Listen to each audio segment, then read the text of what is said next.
Hi guys, welcome back to my YouTube channel. I'm Kezia, if you're new here, and this video is a part 2 of things I've learned in my 24 years. If you have not watched the first one, I will leave it linked somewhere up here, so please do watch it, please do engage, pick the lessons, and please do work them. I do not share these things because I want to talk. I share these things so that it can make your life better, so that you can pick a lesson and run with it. Okay, so I hope you are able to do that with all the videos that I've shared prior to this one. Okay, so let's move straight into this video.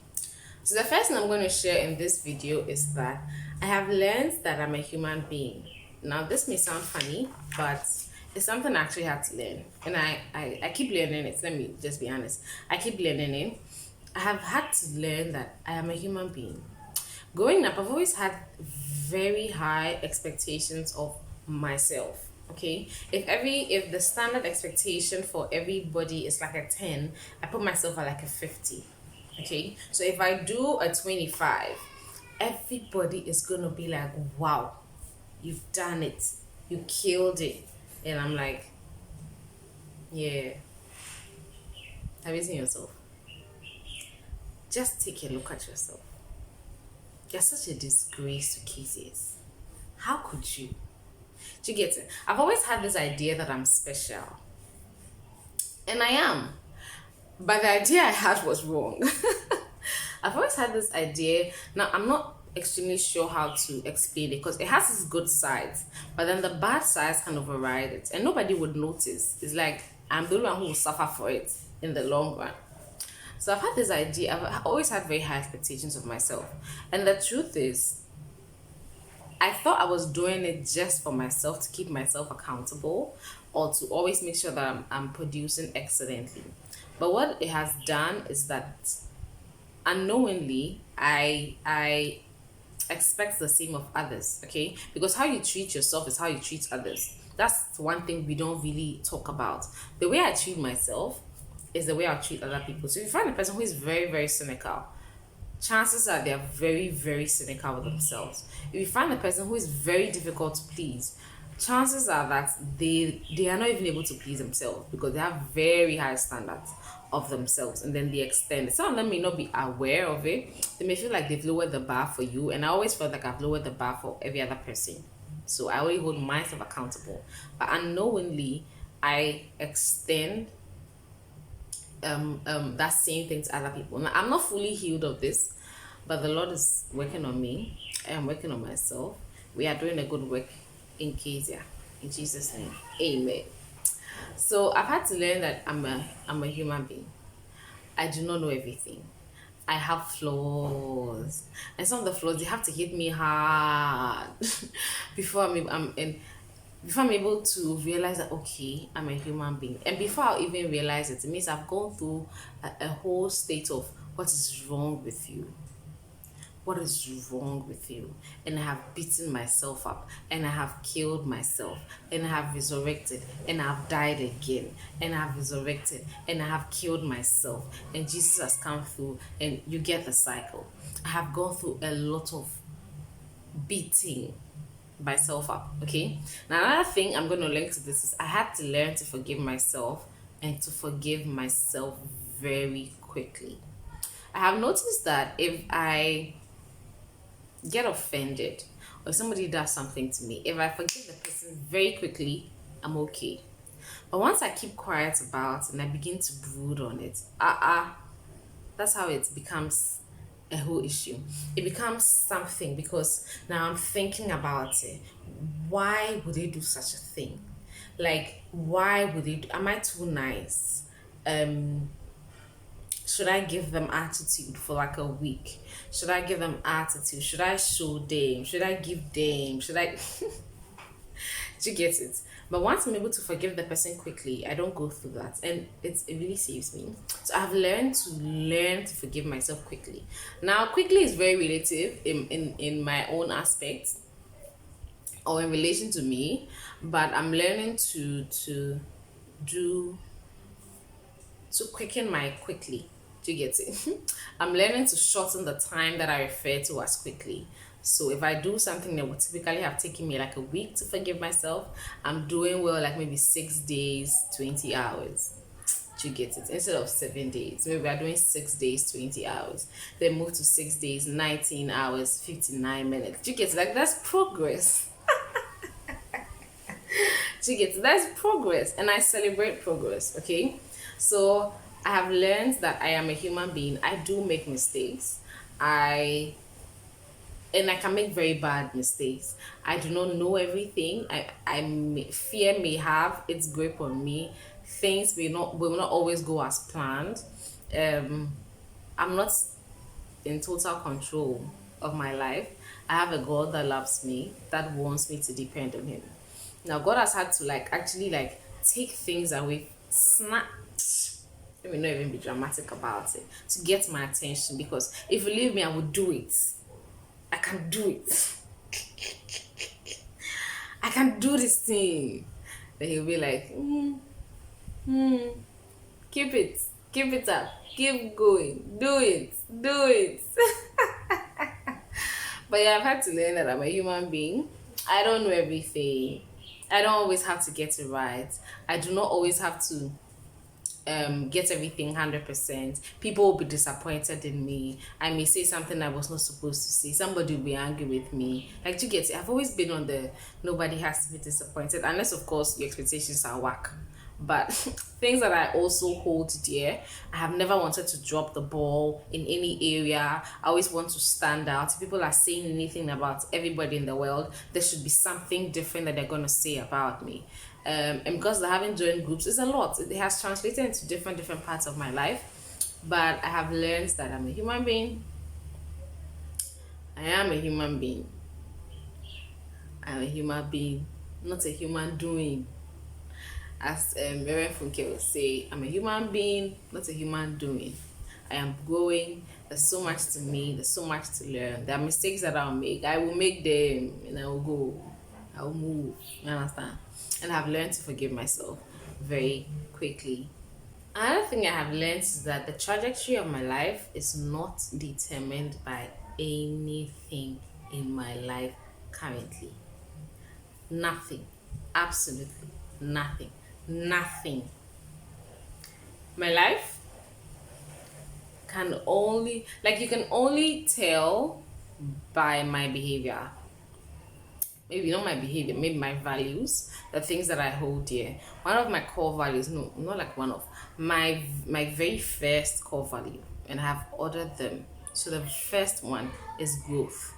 I am committed to growing at all times, in all areas, in all places, in all sectors of my life. I am committed to growing, and growth means change. So I'm constantly growing, constantly changing, constantly committing myself to change, even when it's painful, constantly increasing my knowledge set and my skill sets about a particular thing. So I may have one idea about something today, and tomorrow I have changed my mind, because it's only a fool that has not changed his mind. And I'm not only changing my mind just because people are saying something else. I'm changing my mind because I have learned, or I have sat more with myself. I have grown. I have outgrown other places. I have changed seasons. The things in my life per time are different. The demands of my life are different. My priorities are different. Do you see? So I have learned that the trajectory of my life and the way my life will turn out at the end of the day, it's dependent on those values. It's dependent on those things, not necessarily what I have now. It's not dependent on my past achievements. And I think people's past achievements hold them back. Maybe not even more than their past pains, but somewhere close to it. Do you get it? Because people's past pains hold them, and their past achievements also holds them back, because they have capped themselves with those achievements, and they're afraid to start all over again for the new achievements, because the new achievement is not going to continue from your last achievement. If I did extremely well in school, for example, me doing extremely well in work is not necessarily related to that. I'm going to have to start from the bottom again at work and work my way all up. Do you get it? So sometimes people's achievements actually holds them back and actually prevents them from having new achievements. Do you get it?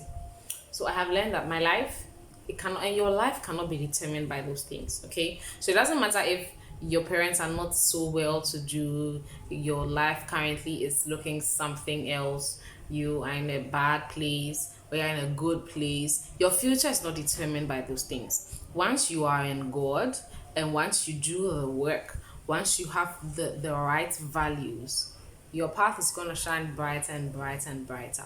Another thing that I actually want to share is that when you're giving a prophecy or a word, or you know something about your life, I don't know how many people are like that, but I know there are a couple of people who grew up knowing something about their life.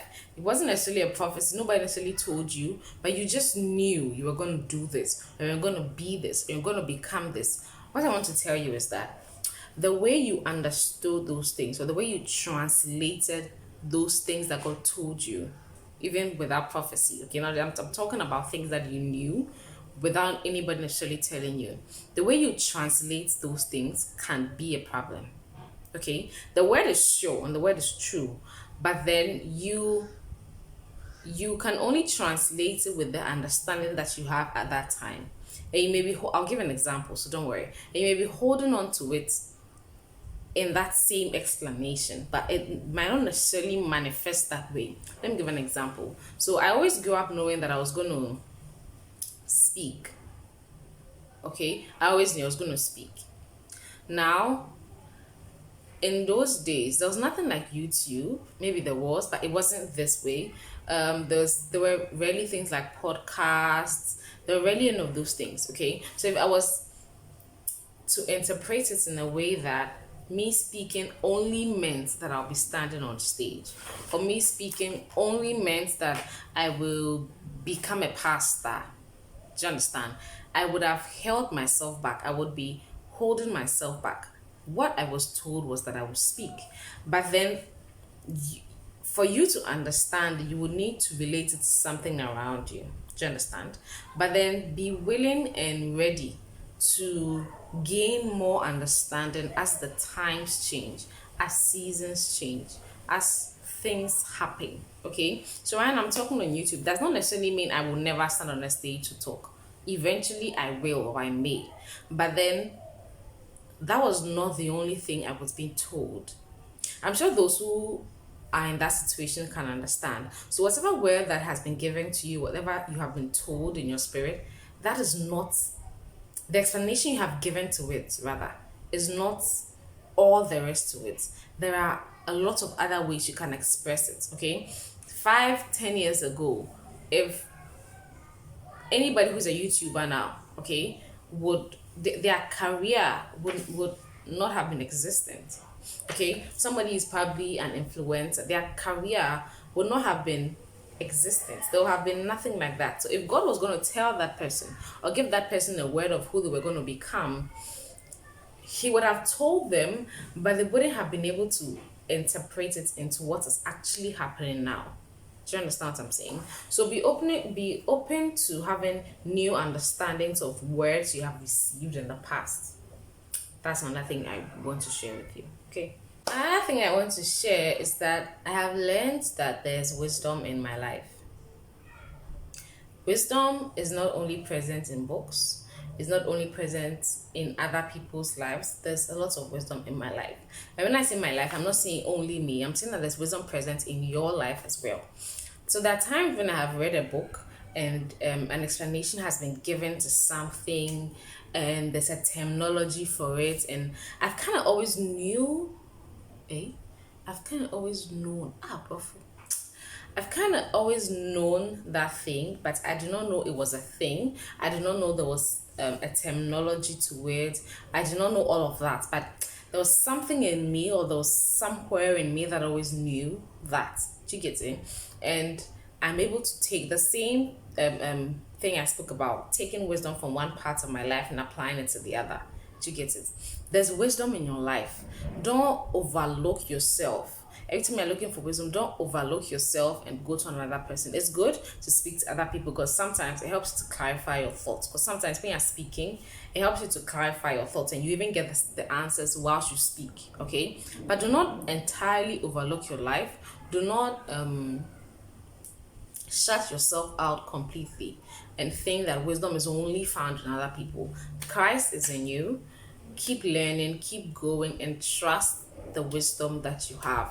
Truth is like, there are levels of truth, there are levels of light. So if you're at one stage and there's wisdom in your life for that stage in your life, do not overlook it because it's not great wisdom, or because no great person has said it that way or spoken about it that way. Now, still be open to learning, but know that there is wisdom in your life, in your own life. And yes, I mean you. There is a certain amount of wisdom in your life that you can leverage, that you can use, not just for other people. And I'm not necessarily saying advising people, for yourself, for the struggles that you're going through. There is wisdom in your life for it. Scripture says that He has given us everything that pertains to life and godliness. Out of our belly shall flow rivers of living water. So if the rivers of living water are in you, there is wisdom in you. Okay? So do not overlook yourself, do not overlook your life, do not overlook the wisdom and the weight of glory that is in your life, and run to another person, run to a book, run to Google, run to somebody that you esteem. Okay? That's another thing I have learned. There's wisdom in your life. Okay? I'm going to end with this. The last thing I want to talk about is that self-love. All the self things. Self-love, self-introspection, self-knowledge, self-care, they are important. Maybe the terminologies and the explanations and the way people have been using them are flawed. There could be problems with, but the fact that there's a problem with something does not necessarily mean that the entire thing is bad. Okay? Pick the good parts of it and use it. Take care of yourself. Love on yourself.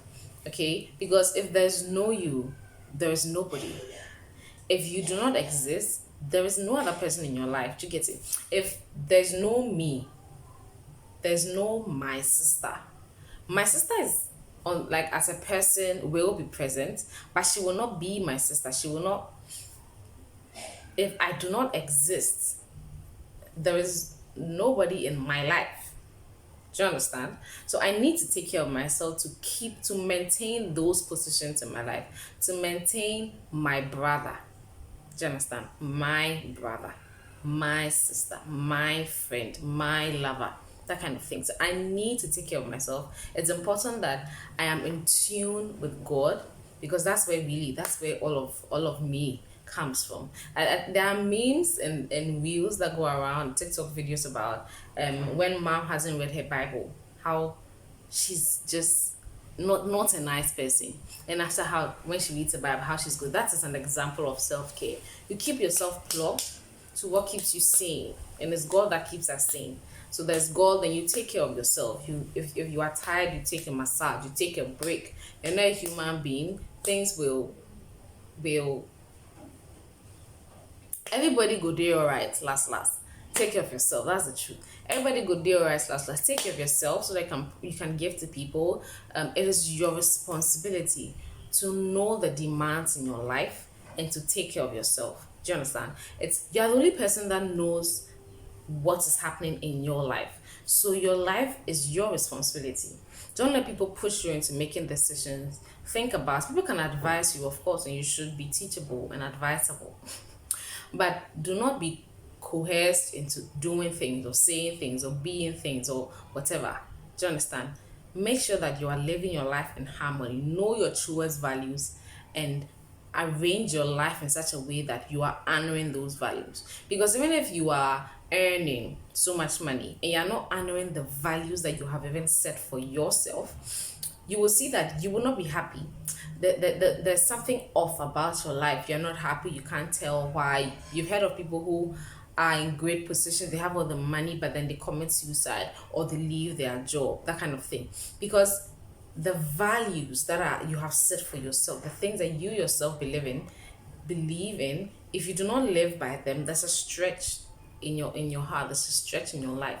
So know the things that are important to you, know your values, and arrange your life in such a way that you are honoring those values. Okay, your life is your responsibility. Do what works for you, so far as it's actually working. Because some people will be saying, I'm doing what works for me, but it's not working. If they're giving you advice, listen. But do what works for you so far as it's actually working. Stay with God. Keep yourself plugged to what keeps you sane. If you know that you need to take a massage every other month, please do it. Because the rest of us will suffer for it if you do not do it. You become cranky, and you won't be able to give your best of at work, in your relationships, at church, everywhere. So know what works for you and keep yourself there. The natural order is disorder. If you do not put in the effort to maintain yourself, you will decline, and nobody will see it. You'll be the only one who'll be able to tell. Everybody will think that you're happy, you're doing well, but you yourself know that you're dying inside. Okay, so it's your responsibility. Maintain your life. Make sure that you are always living, you're always growing, you're always glowing, you're always becoming better. Okay, feeding yourself with what you need, because it will take a long time for people to actually see the effects of you dying. You're the first person that will know. Okay, I mean, if you pay attention to yourself, otherwise you may not even know, and before we know it, you're dead. Not physically, but maybe emotionally. Do you understand?